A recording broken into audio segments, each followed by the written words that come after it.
तो vitamin M जो है वो गुड़गांव में है, वो रोहतक में भी नहीं है, और वो करनाल में भी नहीं है, और वो पंचकुला में भी कम है। नहीं, वो नहीं है ना, क्योंकि वहाँ सबकी नज़रें हैं, और गुड़गांव तो एक ऐसा भूल भुलैया गुड़गांव का तो आप ये देखो, वहाँ पे गुरु कमल के नाम से वहाँ पे भाजपा का कार्यालय है। आप देखो बड़ा आलीशान, हाँ, बड़ा नेशनल हाईवे से क्या चमकता है, ऊपर से, और उसमें लाइट वाइट लगा के तो और भी गजब का काम कर रखे हैं। हुड्डा साहब या दीपेंद्र सिंह हुड्डा रोहतक में जब तब एक चक्कर तो लगा देते हैं, वो अलग बात है, नींद उनको वहीं दिल्ली जाके ही आती है। 9.5 साल खट्टर साहब रह गए, खुद आरएसएस की ट्रेनिंग से थे, और आरएसएस वालों को तो आपको पता आज के दिन तो सबसे ज़्यादा उन्हीं की चलती है। कहते हैं ना फुकाट में घास लग रहा है। तो अभी तो आप जैसे आपने जिक्र ही कर दिया, तो महर्षि दयानंद विश्वविद्यालय में आरएसएस की एक संस्था है, विश्व संवाद केंद्र करके ऐसे कुछ है, तो उसकी तरफ से फिल्म फेस्टिवल हो रहा है 2 दिन से लगातार। आज मुख्यमंत्री जी वहीं पे हैं। अब यहाँ से बीजेपी की सरकार चलती थी, क्योंकि प्रदेश कार्यालय था, कभी कभार ये लाल बत्ती वाली गाड़ियाँ घूं घूं घूं, पुलिस का जमवाट, इस लड़ाई में तय चौधर खो दी। नमस्कार, मेरा नाम है सत्सिंह दी, हरियाणा टॉक्स में आपका स्वागत है। आज जो बड़ा मुद्दा हम डिस्कस करेंगे वो चर्चा का केंद्र है पूरे प्रदेश में, जिसके बारे में बात चल रही है। रोहतक में नायब सैनी सहित सभी मंत्री विधायक आज रोहतक में आए, और अब से रोहतक का जो प्रदेश कार्यालय है वो पंचकुला से चलेगा। इस बारे में अलग अलग विचार हैं, अलग अलग बातें सामने आ रही है। इस पर विस्तृत चर्चा करने के लिए मेरे साथी ओपी वशिष्ठ हैं। वशिष्ठ साहब के साथ आज हम इसके बारे में बात करेंगे। वशिष्ठ साहब, आपका स्वागत है। Thank you sir. और देखो, रोहतक का जी जो प्रदेश कार्यालय है उसकी तो काफ़ी बहुत बड़े बड़े लोग यहाँ रहे हैं, और रोहतक इसलिए भी इम्पोर्टेंट है क्योंकि यहाँ पूर्व मुख्यमंत्री भूपेंद्र सिंह हुड्डा का गढ़ है, और जो लोकसभा चुनाव हुए, विधानसभा, बड़े बड़े केंद्र मंत्री भी आए और रोहतक ही आए वो, तो रोहतक को तो बड़ा वीआईपी दर्जा मिलता आया है। आप क्या कहते हो, क्यों बदला है? सत्सिंह जी, रोहतक को हरियाणा की राजनीतिक राजधानी कहा जाता है, और इसके पीछे कोई वैसे ही नहीं कहा जाता। इसके पीछे यहाँ के जो राजनीतिक जो दिग्गज रहे हैं उसकी वजह से इसको राजनीतिक राजधानी कहा जा सकता है। आप देखो, चौधरी देवीलाल, जो जननायक चौधरी देवीलाल, वो भी रोहतक से चुनाव लड़ा, महम से चुनाव लड़ा, और वो रोहतक को अपनी कर्मस्थली मानते थे। हरियाणा के पहले मुख्यमंत्री पंडित भगवत दयाल शर्मा रोहतक की जन्मभूमि से थे, झज्जर से हैं। आज जो अलग से झज्जर डिस्ट्रिक्ट है, पहले रोहतक जिला ही था ये। आप बंसीलाल, भजनलाल भी रोहतक को ही फोकस करके राजनीति करते थे।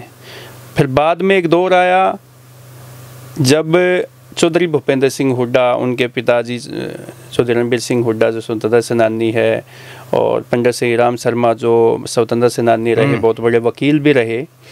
और बाद में अगर बीजेपी की भी हम बात करें तो बीजेपी भी जो भाजपा में हरियाणा के जो स्तंभ कह सकते हैं, एक जनक कह सकते हैं, जो हरियाणा में बीजेपी को ले गए, वो डॉक्टर मंगल सेन रहे हैं।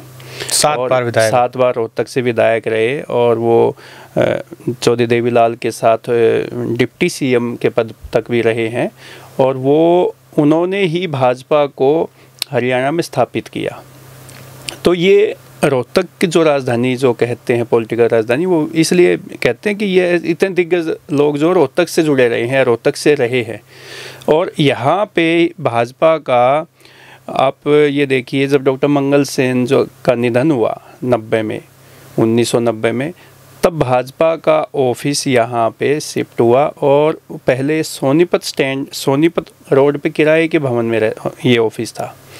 और हम जनसंघ से बात करें तो 1969 में जनसंघ का जो ऑफिस था वो चंडीगढ़ से जनसंघ का ऑफिस चलता था। 1969 की बात है ये। फिर ऑफिस शिफ्ट हो गया 1980 में चंडीगढ़ में, और 1990 में ये जो ऑफिस है ये रोहतक शिफ्ट हो गया था। सोनीपत, ये जो इधर कह सकते हैं मानसरोवर पार्क से थोड़ा सा आगे के आसपास ही यहाँ पे बीजेपी का प्रदेश मुख्यालय होता था। फिर बाद में ये हुड्डा कॉम्प्लेक्स में चला गया, और हुड्डा कॉम्प्लेक्स में भी किराए की बिल्डिंग में था, और काफ़ी अभी जैसे जब भाजपा 2014 में सरकार बनी हरियाणा में, तो काफ़ी जगह किराए पे लेके भी एक बड़ा उसका विस्तार भी किया। और इसी दौरान प्रदेश मुख्यालय जो है वो कई मंजिला भव्य जो इमारत बनाई गई वो सन सिटी 36A में बनी, जिसमें बताते हैं कि 100 करोड़ से भी ज़्यादा का उसमें खर्च भी आया और अलग अलग उसके पार्ट बने हुए कई मंजिला डिपार्टमेंट्स बना रखे हैं। तो एकदम से जो रोहतक से जो अब भाजपा का प्रदेश जो मुख्यालय है वो पंचकूला के पंचकमल में शिफ्ट हो जाएगा 6 अप्रैल से। मंगल कमल से पंचकमल में शिफ्ट हो जाएगा 6 अप्रैल से, यानी कि कल संडे से। आज भाजपा की मंगल कमल में रोहतक में एक बड़ी बैठक है, अभी चल ही रही है, अभी ख़त्म होने को है। तो मुख्यमंत्री जो है नायब सिंह सैनी और प्रदेश अध्यक्ष मोहनलाल बडोली जो है वो बैठक में मौजूद है, और सभी विधायक, सभी सांसद और सभी जो भाजपा के जो विधायक का चुनाव लड़ चुके और लोकसभा में सांसद का चुनाव लड़ चुके, वो सब आज इस बैठक में है। और आज रोहतक में भाजपा की संगठन की ये आखिरी बैठक हो सकती है। वसी साहब, रोहतक के आदमी को आप कुछ मत दो, चौधर दे दो, ये जी जाएगा। वैसे भी भीम सिंह सुहाग की जो किताब है, जो वाइस चांसलर भी रहे हैं, कि भाई ये जो है ना इधर का जो आदमी है ये पावर से ज़्यादा समय दूर नहीं रह सकता। अगर इसको पावर से ज़्यादा दूर रखोगे तो ये लड़ेगा, भिड़ेगा, कुछ भी करेगा। अब कहते थे भूपेंद्र सिंह हुड्डा जब यहाँ के मुख्यमंत्री थे तो यहाँ के लोग अपना काम करवा दे, एक ठसक में रहते थे, काम तो सबके नहीं होते हैं। फिर मनोहर लाल जी भी अपने रोहतक से ही हैं, हालांकि वो ठसक तो नहीं थी, लेकिन फिर भी यहाँ का आदमी भाई, मतलब रोहतक सीएम सिटी के नाम से लंबे समय से जाना भी जाता, करनाल भी जाना जाता था, लेकिन रोहतक भाई है तो हमारे बनियानी का जन्मभूमि, तो अपना एक अलग ही ठसक थी।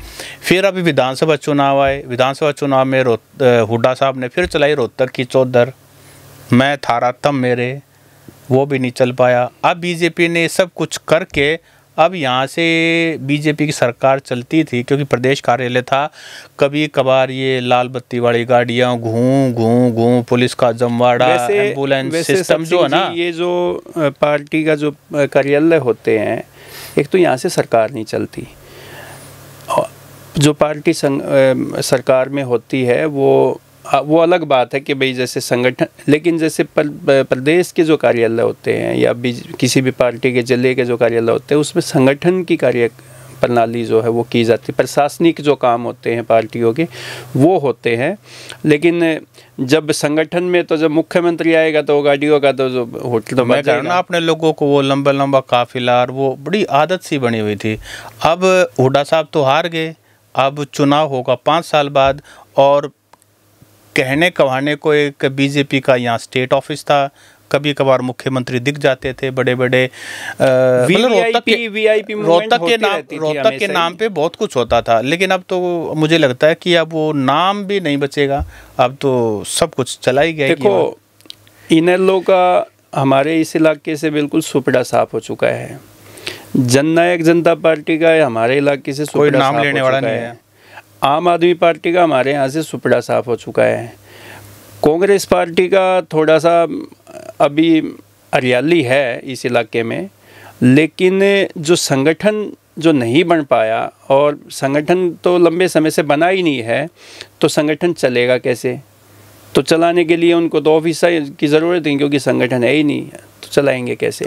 तो यहाँ पे जब भी भूपेंद्र सिंह हुड्डा या दीपेंद्र सिंह हुड्डा आते हैं, क्योंकि वही है यहाँ के बड़े नेता हरियाणा के, तो उन्हीं को कह सकते हैं, तो वो भी जब प्रेस कॉन्फ्रेंस करते हैं तो अपने घर पे ही करते हैं जी। यहाँ रोहतक में जो कांग्रेस का पार्टी का जो कार्यालय, कांग्रेस भवन जिसको कहते हैं, उसमें मुझे नहीं लगता कि भूपेंद्र सिंह हुड्डा ने कब वहाँ पे प्रेस कॉन्फ्रेंस की होगी ऑफिशियली। और जैसे भाजपा का यहाँ पे जैसे पिछले 2014 से लेके और अभी तक गवर्नमेंट है, तो वीआईपी मूवमेंट होती रहती थी हमेशा, कभी संगठन की बैठक है, कभी प्रदेश कार्यकारिणी की बैठक है, कभी चुनाव समिति की बैठक है, कभी चुनाव संचालन समिति की बैठक है, तो यहाँ वीआईपी मूवमेंट होती रहती थी। जैसे ही अब ये कल से 6 अप्रैल से बीजेपी का प्रदेश कार्यालय यहाँ से शिफ्ट हो जाएगा, तो मुझे नहीं लगता कि यहाँ पे वीवीआईपी या वीआईपी मूवमेंट आपको कभी देखने को मिलेगी। तो रोहतक से क्या विकास भी उतनी दूर जा रहा है जितना दूर प्रदेश बीजेपी का प्रदेश कार्यालय जा रहा है? देखो, विकास पे तो असर पड़ता ही है। जब वीआईपी है, कोई मंत्री है, केंद्र का मंत्री है, प्रदेश में स्टेट राज्य सरकार में कोई मंत्री है, जब वो रोहतक में आते हैं तो रोड भी बन जाते हैं। आप ये देखो, जब बीजेपी का ये सन सिटी 36A में जब ये प्रदेश का मुख्यालय बना, और जो भी यहाँ पे प्रदेश के प्रभारी है या केंद्र से कोई मंत्री आते हैं, तो आपने देखा होगा जो राजीव गांधी स्टेडियम के आसपास रोड में गड्ढे थे, आपने देखे? आपका तो मकान भी उसी साइड में है, तो आप देख रहे होगे आप वहाँ के रोड चकाचक हो रहे हैं कि नहीं हो रहे? रातों रात रोड। लेकिन आप ये बताइए, खट्टर साहब 9.5 साल मुख्यमंत्री रह गए, वो रोहतक के रहने वाले थे। यहाँ के लोगों के काम कितने किए वो एक अलग बात है, लेकिन रोहतक से जुड़ाव था, उनको रोहतक कभी दूर नहीं लगा। नायब सिंह सैनी जो कुरुक्षेत्र से हैं और करनाल से उन्होंने चुनाव लड़ा है, उनको रोहतक दूर लगने लगा। उनको रोहतक इसलिए दूर लगने लगा कि रोहतक की जो चौधर का नारा था ना, धीरे धीरे वो रोहतक की चौधर के नारे को ख़त्म करना है। मतलब एक तरह से पनिशमेंट है। और जो आप कभी भी देखोगे, जो जीटी रोड के लोग हैं ना, बेल्ट जो कहते हैं, जैसे आप पानीपत से आगे निकल जाओ तो उनका ना बोलचाल का जो एक्सेंट है वो भी बदल जाता है, भाषा शैली जो है वो भी उनका, और वहाँ का जो पढ़ने लिखने का भी जो है हमारे से ज़्यादा वो अपने आप को यूँ मानते हैं कि हम पढ़े लिखे हैं। और जो जीटी रोड बेल्ट के लोग विदेश की तरफ भी खूब जाने लगे हैं हमारे यहाँ, तो वो हमारे आदमियों को तो ये मानते हैं कि थोड़ा सा ना वो कड़क है और भाई स्पष्टवादी है, और उन हमारे को थोड़ा सा लड़ाकू टाइप का भी मानते हैं इस इलाके के रोहतक सोनीपत। इस लड़ाई में तय चौधर खोदी सही कह रहे हैं। इस लड़ाई के चक्कर में ये पीपा बजा का तो जो पीपा खाली कर दिया। सीएम नायब सिंह सैनी की जो ये मुस्कुराहट आप देखने को मिल रही है लगातार, आप पिछले दिनों जब भी जैसे कोई भी बात होती है तो उनका एक अंदाज जो लोगों के सामने आया है कि कोई भी छोटी सी बात बोल कर वो जब खिलखिला के हंसते हैं और वो उनकी जो मुस्कुराहट होती है, तो वो जो मुस्कुराहट है ना, वो धीरे धीरे यहाँ के लोगों की जो मुस्कुराहट छीन के और वो चंडीगढ़ की तरफ ले जा रहे हैं। देखो कुछ टेक्निकल रीजंस भी हैं। पंचकुला सारी ब्यूरोक्रेसी वही है। अब अफसर, मतलब अगर मंत्री आएगा, मुख्यमंत्री आएगा, तो अफसर को भी आना पड़ेगा। नहीं, संगठन के कार्यक्रमों में प्रशासनिक अधिकारियों की, ब्यूरोक्रेट्स की और उन चीज़ों का जो ये अधिकारियों का आना जाना नहीं होता। वो ऑफिशियल प्रोग्राम नहीं होते, वो पार्टी का कार्यक्रम होता है। ठीक है, वो आप कहते हैं वो प्रोटोकॉल हो सकता है कि भाई सीएम है, मंत्री है, वो आएंगे, लेकिन उस मीटिंग में किसी अधिकारी को या प्रशासनिक अधिकारी को, पुलिस अधिकारी को बैठने का अधिकार नहीं होता।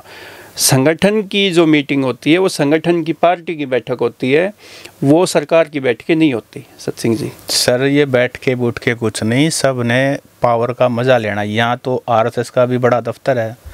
अब आरएसएस का भी दफ्तर क्या पंचकुला जाने वाला? आरएसएस का दफ्तर जो है सत सिंह जी, आप हमेशा ही देखोगे वो दिखावे में कभी विश्वास नहीं करते। आरएसएस जो है वो कभी भी सोसेपंथी जो बोलते हैं, शो ऑफ नहीं करते कभी भी। वो अपने ज़मीन पे रह के, अंदर खाते, पर्दे के पीछे रह के काम करने वाले एक संगठन है आरएसएस। इसलिए उनको ये दिखाने, उनके तो आप देखोगे बीजेपी का स्टेट ऑफिस एक रोड है वहाँ पे, इधर है, और उसके बिल्कुल ऑपोजिट आरएसएस का प्रदेश मुख्यालय है। लेकिन प्रदेश मुख्यालय के जो गेट है ना, उस पर आज तक पेंट भी नहीं हो रहा, पुराना रंग है, पुराने दरवाजे। सर आप ये बताओ, आज के दिन कोई भी काम बिना आरएसएस के सिग्नेचर के या उनकी मोहर के बगैर क्या है, वहाँ बिना चढ़ाव चढ़े कोई भी काम होता है? आप बताइए। 9.5 साल खट्टर साहब रह गए, खुद आरएसएस की ट्रेनिंग से थे, और आरएसएस वालों को तो आपको पता आज के दिन तो सबसे ज़्यादा उन्हीं की चलती है। कहते हैं ना फुकाट में घास जड़ने लग रहा है। तो फुकाट में घास जड़ा है भाई आरएसएस वालों पे। वो ठीक बात है, वो दिखावे में नहीं, दिखावे में विश्वास नहीं रखते, वो काम पे फोकस होता है, वो सीधा एक्शन करते हैं, एक्शन होता है, और उनकी तो रिकमेंडेशन चलती है। किसी भी यूनिवर्सिटी का वीसी लगना है तो आरएसएस की रिकमेंडेशन होती है, आशीर्वाद प्राप्त होना चाहिए। होता ही है, होना नहीं चाहिए। आशीर्वाद होता ही है, लेना होता है, एक होता चाहिए। तो वीसी अगर लगते हैं तो आरएसएस के वीसी लगने के बाद फिर वो चीज़ झलकती भी, सारे प्रोग्राम देखिए आप, सारा का सारा सैफरानाइजेशन हो चुका है एजुकेशन का। अब कितने सारे प्रोग्राम्स होते हैं जिनमें ऐसे ऐसे लोग कीनोट स्पीकर होते हैं। अभी तो आप जैसे आपने जिक्र ही कर दिया, तो महर्षि दयानंद विश्वविद्यालय में आरएसएस की एक संस्था है, विश्व संवाद केंद्र करके ऐसे कुछ है, तो उसकी तरफ से फिल्म फेस्टिवल हो रहा है 2 दिन से लगातार। आज मुख्यमंत्री जी वहीं पे हैं जी, आज यानी कि आज 5 शनिवार के दिन, हाँ जी, तो आज मुख्यमंत्री जी आज यहाँ इसी कार्यक्रम में आए हैं जी। तो ये चीज़ें तो देखो होंगी, जिसका राज उसका। चौटाला साहब वैसे भी कहते हैं राज और खाज अपने अच्छे लाग गए, तो भाई राज गया तो देखो, तो राज के तो देखो ना। तो मैं भी कह रहा हूँ जो आपने सादापन कहा था ना, मैं सादापन का कह रहा हूँ कि भाई नहीं, सादापन में भी तो ताकत हो सकती है। हमारे तो जैसे जो बड़े बुजुर्ग कहते हैं ना, वो कहते हैं सादगी में ही ताकत होती है। आप जैसे शो ऑफ करने लग गए ना, तो आपके अंदर की जो शक्ति है ना वो खत्म हो जाती है। अच्छा ये बताइए कि रोहतक तो चलो को दूर लगने लगा, लेकिन गुड़गांव इनको दूर नहीं लगता। अभी देखिए हर वीकेंड पे सारे अफसर और सब मंत्री संतरी सबके घर जो है ना, एक कम से कम या तो फार्म हाउस होगा या कुछ ना कुछ, उनका दिल जो है गुड़गांव में लगता है। ऐसा गुड़गांव में है क्या? देखो चंडीगढ़ से गुड़गांव तो दूर ही होगा ना। गुड़गांव को आप हरियाणा का पार्ट मत मानो, एक तो पहली बात ये है, वो तो अलग दुनिया है। और वो तो ये है कि जब यहाँ के लोगों के बीच में जब लत्ते पाट पूट के नेताओं के और वो धक्के होके लग के कभी सुन के कभी बढ़िया बात कहे के, वो होता ही ना, जैसे किसी का काम हो गया तो धन्यवाद करके मिठाई दे देंगे, जिसका काम नहीं होया वो कहेंगे आगे जी इलेक्शन में देखेंगे। तो यहाँ के लोग तो दोनों तरीके के जो एक्सपीरियंस लेके नेताजी, और उनको फिर वो रिलैक्सेशन जो है वो मतलब वहाँ जाके मोबाइल जो आउट ऑफ रेंज हो जाता है जनता के लिए। एम फैक्टर वहाँ पे ज़्यादा है। आप इस चीज़ को विटामिन एम जो आप बोलते हैं, तो विटामिन एम जो है वो गुड़गांव में है, वो रोहतक में भी नहीं है, और वो करनाल में भी नहीं है, और वो पंचकुला में भी कम है। नहीं वो नहीं है ना, क्योंकि वहाँ सबकी नज़रें हैं, और गुड़गांव तो एक ऐसा गुड़गांव का तो आप ये देखो, वहाँ पे गुरु कमल के नाम से वहाँ पे भाजपा का कार्यालय है। आप देखो बड़ा आलीशान, हाँ बड़ा नेशनल हाईवे से क्या चमकता है ऊपर से, और उसमें लाइट वाइट लगा के तो और भी गजब का काम कर रखे हैं। तो वो जो गुड़गांव जैसा ऑफिस जो है गुड़गांव में बना हुआ है, रोहतक जैसा ऑफिस रोहतक में है। तो अब रोहतक वाले को बनेगा क्या? अब देखिए रोहतक में बीजेपी का एक भी विधायक नहीं है, मनीष जी जीतते जीतते हार गए। अब क्या है, कभी एक टाइम होता था कि रोहतक को ना, मतलब 2004-05 से पहले रोहतक तो ऐसी दयनीय स्थिति में पहुंच गया था, ना यहाँ विकास था, कुछ न कोई प्रोजेक्ट नहीं था। अब ये देखिए पिछले कई दिनों से रोहतक में कोई बड़ा प्रोजेक्ट नहीं आया, कोई विकास की बातें नहीं हो रही हैं। और अब जब ये एक रयास या प्रदेश कार्यालय भी चला जाएगा, तो आपको लगता है कि ये इंडिकेशन है कि आने वाले दिनों में संघर्ष यहाँ के लोगों का बढ़ने वाला है। बिजली, पानी, सड़कें, नौकरियों को तो भूल जाओ, रोहतक के नाम पर नौकरी नहीं मिलती। अब देखो यहाँ के आदमियों के लिए, अब देखो चंडीगढ़ में तो मनोहर लाल जी ने ही यहाँ के लोगों का मिलना जुलना जो है वो कम कर दिया था, क्योंकि वो लोगों के खुला दरबार लगा के, और चंडीगढ़ का सीएमओ में जो मिलना जुलना लोगों का होता था वो तो मनोहर लाल जी ने वैसे ही कम कर रखा था। तो अब चंडीगढ़ का, यहाँ का आदमी चंडीगढ़ जाएगा, वो तो अब नायब सैनी जी ने थोड़ा सा ये है कि वो माहौल थोड़ा सा पलट किया है, वो मिलते भी हैं लोगों से। अब लेकिन रही बात काम की, अब रोहतक का आदमी, अब इतने तो अब महंगाई होगी, अब चंडीगढ़ गाड़ी का तेल फूक के और 6 से 5 टोल प्लाजा के टोल टैक्स दे के वो आदमी वहाँ पे गया और उसका काम नहीं होया तो क्यों जाएगा? तो यहाँ के लोगों के लिए तो चंडीगढ़ बहुत दूर हो जाएगा, और मुझे नहीं लगता कि यहाँ पे जो रौनक अभी आप देख रहे हो वो रौनक यहाँ देखने को मिलेगी। देखो जब भी कोई वीवीआईपी मूवमेंट होती है तो उसका फ़ायदा पब्लिक को होता है। एक तो बिजली नहीं जाओगी उस टाइम पे, बढ़िया रहेगी, सारे अधिकारी अपने होम डिस्ट्रिक्ट में रहेंगे, अपने सेंटर पर रहेंगे, आपका जो पुलिस जो है अलर्ट रहेगी, कानून व्यवस्था में थोड़ा सा आप देखोगे कंट्रोल मिलेगा। जब आप यहाँ अकेले थकेले पड़ गए, साइड लाइन हो गए, तो आप ना तो यहाँ अधिकारी आपको नजर आएंगे, आप ही बताइए, लोकसभा में विधानसभा में बीजेपी का एक ही टारगेट था, बाबू बेटा बाबू बेटा। अभी बाबू बेटा तुम्हें ये कर देंगे, बाबू, चलो बाबू बेटा नहीं आए, रोहतक में हरियाणा में नहीं आए, मतलब सरकार निवड़ी तो नहीं आए, अब बाबू बेटा तो आए नहीं। और बीजेपी अपने जो है ना खुद भी यहाँ से देखो प्रस्थान कर रही है। अगर बीजेपी ने आप तो मतलब मैं आपकी बात का इशारा समझ रहा हूँ, आप क्या कहना चाह रहे हो कि आप ये चाह रहे हो कि भाई जैसे बाबू बेटे को अकेला यहाँ छोड़ने के लिए बीजेपी ने यहाँ से अपना प्रदेश कार्यालय शिफ्ट कर लिया। नहीं, मैं कह रहा हूँ पहले तो रोहतक वालों को बाबू बेटा छुड़वाए और अब खुद भी छोड़ के चले गए। लेकिन आप ये देखो, अगर उनकी वजह से प्रदेश कार्यालय शिफ्ट होया है तो उनका तो ठिकाना दिल्ली में भी है और उनका ठिकाना चंडीगढ़ में भी। 37 MLA लेके बैठे हैं, बिल्कुल, खुद भी MLA हैं हुड्डा साहब, और दिल्ली में भी सांसद की कोठी है दीपेंद्र सिंह हुड्डा की, और 4 सांसद और गल्या हैं, 3। टेक्निकली तो 4 हैं, लेकिन वैसे 3 तो और हैं। देखो हुड्डा परिवार की तो वहाँ 4 कोठी है दिल्ली में।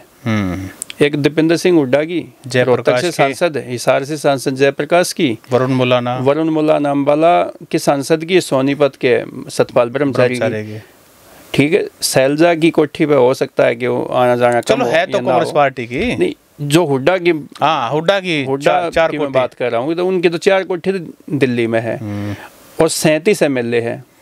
37 MLA में से 30 MLA जो है वो हुड्डा गुट के हैं, तो 30 MLA फ्लैट वहाँ चंडीगढ़ में है, तो नुकसान तो रोहतक की जनता को हो गया ना। हाँ, एक और भी बात है, नुकसान नहीं, लेकिन एक बात है, देखो कुछ भी कहो, हुड्डा साहब या दीपेंद्र सिंह हुड्डा रोहतक में जब तब एक चक्कर तो लगा देते हैं, वो अलग बात है। नींद उनको वहीं दिल्ली जाके ही आती है, यहाँ पता नहीं बहुत कम रुकते हैं। एक रोहतक में ठहराव कम है, जबकि उनका पैतृक निवास है यहाँ पे। अब नेता, जब आपने एक जिक्र किया था कि भाई जो नेताओं को जो नींद आती है वो दिल्ली में आती है या गुड़गांव में आती है, तो वो भी तो नेताएं हैं, वो अपन नेता नहीं मानते क्या? ठीक बात है, नेता हैं, बड़े नेता हैं। तो या तो अपन को नेता मत मानो, और नेता मान गए तो फिर आपको गुड़गांव और दिल्ली की बात को क्यों भूल जाते हो? जी। तो कहने का मतलब यही है कि अब रोहतक के लोग संघर्ष के लिए। सत सिंह जी, आप ये देखो, भाजपा के 15 प्रदेश अध्यक्ष अभी तक के बने हैं और 15 प्रदेश अध्यक्षों में प्रोफेसर रामविलास शर्मा ऐसे हैं जो 2 बार बने हैं। 1990 में भी डॉक्टर मंगल सेन के निधन के बाद ये जो रामविलास शर्मा को ही भाजपा का प्रदेश अध्यक्ष बनाया था। और सबसे ख़ास बात यह है कि जब 1980 में भाजपा के जो गठन हुआ तो पहली प्रदेश अध्यक्ष थी कमला वर्मा, जो फर्स्ट महिला प्रदेश अध्यक्ष बनी। उसके बाद दोबारा किसी महिला को यहाँ प्रदेश अध्यक्ष बनने का मौका आज तक भी नहीं मिल पाया है।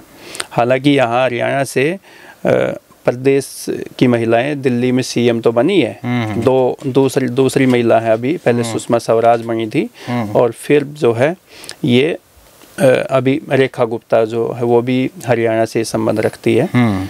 तो मैं आपको थोड़ा सा प्रदेश अध्यक्षों के बारे में बता दूं, जो रोहतक से या करनाल से या जो चंडीगढ़ में जो प्रदेश कार्यालय हुआ है वहाँ से जो संगठन की जो गतिविधियाँ की है, कौन कौन प्रदेश अध्यक्ष रहे। 1980 में कमला वर्मा पहली प्रदेश अध्यक्ष बनी थी। उसके बाद 1984 में जो है सूरज भान जो है वो प्रदेश अध्यक्ष बने। 1986 में डॉक्टर मंगल सेन और 1990 में प्रोफेसर रामविलास शर्मा। इसके बाद 1994 में रमेश जोशी, 1998 में ओम प्रकाश ग्रोवर और 2000 में रतनलाल कटारिया जो सांसद भी रहे। और इसके बाद 2003 में प्रोफेसर गणेशी लाल जो राज्यपाल रहे और 2006 में आत्म प्रकाश मनचंदा और 2009 में कृष्णपाल गुज्जर और 2013 में फिर से प्रोफेसर रामविलास शर्मा को प्रदेश अध्यक्ष की जिम्मेदारी दी और 14 में उन्हीं के नेतृत्व में लोकसभा और विधानसभा के चुनाव हुए और सरकार भी बनी। और एक बार ये भी माना जाता है कि शायद CM का नंबर उनका पूरे चांस थे कि रामविलास शर्मा को CM बनाया जा सकता है। 14 में सुभाष बराला को ये जिम्मेदारी मिली और 2020 में OP धनखड़ और 2023 में नायब सिंह सैनी पहले प्रदेश अध्यक्ष बने और फिर उनके बाद मुख्यमंत्री बना दिया गया। तो उनके बाद 2024 में मोहनलाल बडोली जो है वो प्रदेश अध्यक्ष बने। अब जल्दी प्रदेश अध्यक्ष की नियुक्ति होनी है, चुनाव होना है।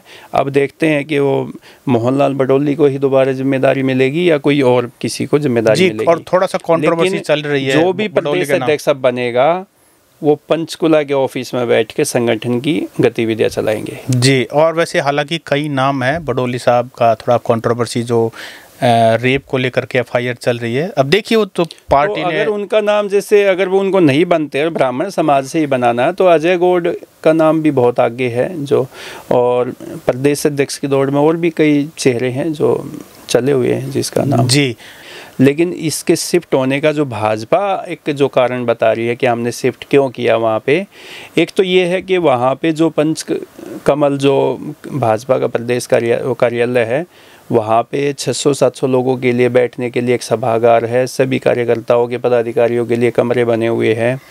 और पंचकुला में ईजली सभी जो कार्यकर्ता पदाधिकारी है, एमएलए है, एमपी है, मोस्टली तो चंडीगढ़ में ही रहते हैं। तो उनके लिए संगठन की कोई बैठक करनी है, कोई मीटिंग करनी है, कुछ भी जैसे कोई गतिविधि है तो वहाँ पे आसानी से पॉसिबल है कि सब लोगों को पंचकुला में जगह अवेलेबल है। और चंडीगढ़ के नज़दीक है, राजधानी है हमारी चंडीगढ़ में। तो सबसे ज़्यादा जो फ़ायदा होगा मुझे लग रहा है कि जो नायब सिंह सैनी है ये मुख्यमंत्री बेशक सरकार ने बना दी है भाई पार्टी ने, और लेकिन ये संगठन के भी बहुत पक्के कार्यकर्ता के तौर पे अपने आप को मानते हैं ये। तो ये नहीं चाहते कि भाई संगठन की कोई बैठक होती है बड़े लेवल की तो ये खुद भी उस बैठक में हिस्सा लेना चाहते हैं। तो मुख्यमंत्री होने के नाते मैक्सिमम ये चंडीगढ़ में रहेंगे तो वहाँ पे संगठन की गतिविधियों में भी ये अवेलेबल रहेंगे। तो ये कई ऐसे कारण थे कि जिसकी वजह से ये भाजपा ने प्रदेश कार्यालय जो पंचकुला में बनाया है। जी, तो ये तो बीजेपी मानती है और इसमें से बहुत सारी चीज़ें बिल्कुल लॉजिकल भी लगती हैं, क्योंकि लॉजिस्टिक्स और कनेक्टिविटी आज के दिन बहुत बड़ी बात है। कितना समय खर्च होता है, अगर चंडीगढ़ से मूवमेंट करना है रोहतक का तो आप ये मानिए कि पूरा दिन लग जाता है मुख्यमंत्री अगर आते हैं, क्योंकि आप 3-4 घंटे का आना, 3-4 घंटे का आना और 2-3 घंटे की मीटिंग भी होती है, 2-4 प्रोग्राम भी होते हैं। लेकिन अगर पंचकुला में होगा तो चंडीगढ़ पंचकुला के अंदर जो लगातार तीसरी बार सरकार में है तो चंडीगढ़ में तो एयरपोर्ट भी है, तो दिल्ली से एयरपोर्ट पे वहाँ पे आने जाने में तो जहाज में बैठेंगे भी तो रह सबका। जी जी, और लेकिन पहले ये था कि अगर दिल्ली जाना होता था तो चंडीगढ़ से रोहतक आए और रोहतक से फिर दिल्ली निकल गए। अब चौपर से सीधा निकल जाएंगे और रोहतक वालों को टाटा बाय बाय सीधा हवा में। अच्छा, फिर एक और भी बात है, जैसे एक तो ये जो सोनीपत के पास किसानों का बहुत लंबे समय तक ये मूवमेंट बना रहा है, ये जैसे धरना रहा है वहाँ पे लंबे समय तक, और उधर जींद के पास भी धरने प्रदर्शन किए हैं किसानों ने। तो हो सकता है कि आगे भी ऐसी कोई बात हो, को धरने प्रदर्शन हो तो भाई बैठक करने में संगठन की दिक्कतों में रोहतक और इसके बीच में कोई दिक्कत ना आए। जी बहुत सारे कारण हैं, लेकिन ये तो चर्चा की हमने बीजेपी क्या मानती है या एक्सपर्ट क्या मानते हैं। दोस्तों, आप क्या मानते हैं? जो प्रदेश कार्यालय बीजेपी ने वो रोहतक के मंगल कमल से पंचकुला के अंदर शिफ्ट पंचकमल में और वो शिफ्ट कर लिया, तो आप लोग क्या मानते हैं? इसका सही कारण क्या है? कमेंट करके ज़रूर बताएं। और इसके बाद रोहतक में असर क्या पड़ेगा, इस बारे में भी हम आपके कमेंट जरूर चाहते हैं कि आप कमेंट करके बताएं। वशिष्ठ साहब, आपने समय दिया, आपका बहुत बहुत धन्यवाद। थैंक यू सर बहुत।